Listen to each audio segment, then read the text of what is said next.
Avril Lavigne burst onto the pop music scene with a hit track Complicated in 2002. With her powerful voice and catchy hooks, it wasn't long before she became the industry's pop-punk princess. And then she seemed to vanish. Why? Here's a real reason you don't hear from Avril Lavigne anymore. Dwindling sales.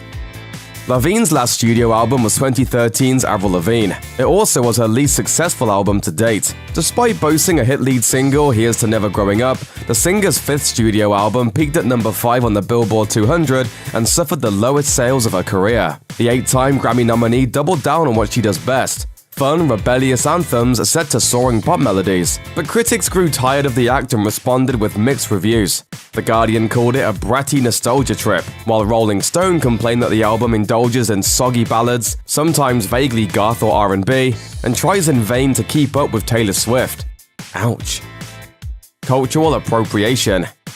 As Avril Lavigne tumbled down the charts in 2014, the struggling pop star released Hello Kitty as the album's fourth and final single, prompting a PR disaster. The song's music video was slammed by the press. Lavigne was accused of racism and cultural appropriation over the video's stereotypical depiction of Japanese culture. Billboard called it abhorrent and lazy, while GQ called it an act of digital cruelty. For her part, Lavigne didn't seem to take the backlash very seriously, writing on Twitter, "Racist? I love Japanese culture and I spend half my time in Japan. I flew to Tokyo to shoot this video, specifically for my Japanese fans, with my Japanese label, Japanese choreographers, and a Japanese director in Japan." Health problems. While dealing with setbacks in her career, Lavigne also grappled with a private health crisis. After suffering flu-like symptoms for months and seeing multiple specialists, she was eventually diagnosed with Lyme disease in 2014. Facing a long recovery, she disappeared from the spotlight and took a 3-year hiatus from music. In 2015, she told People, "I was bedridden for 5 months. I felt like I couldn't breathe, I couldn't talk, and I couldn't move. I thought I was dying." With a treatment regimen of antibiotics and lots of rest, Lavigne was expected to make a full recovery. While she focused on getting healthy, she also used her celebrity to raise awareness about the disease. There is hope. Lyme disease does exist, and you can get better. In 2017, an insider told E! News that Lavigne was doing much better. Avril is in a really good place right now. Her recovery has been going well and she's been getting stronger and stronger. She has more energy and has even been exercising. Romance woes.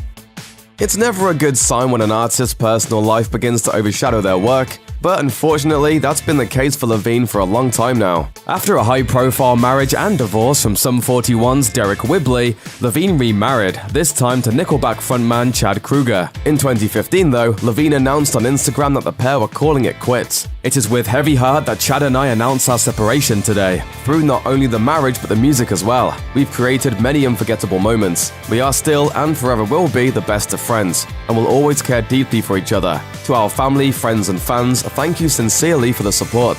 Between her 2 marriages, as well as romances with Brody Jenner, Ryan Cabrera, and Wilmer Valderrama, Lavigne has recently spent more time in the tabloids than on the music charts. Turning it around.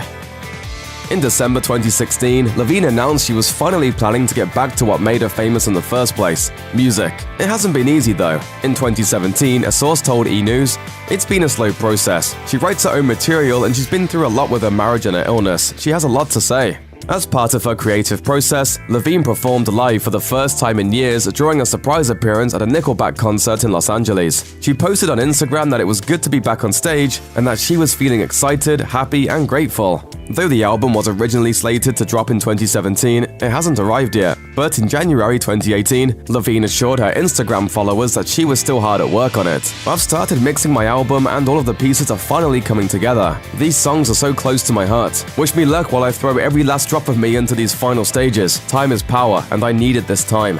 To live, to write, to go through my ups and downs." Looks like Lavigne is finally ready for that comeback fans have been hoping for. Thanks for watching. Click the Nicki Swift icon to subscribe to our YouTube channel. Plus, check out all this cool stuff we know you'll love too.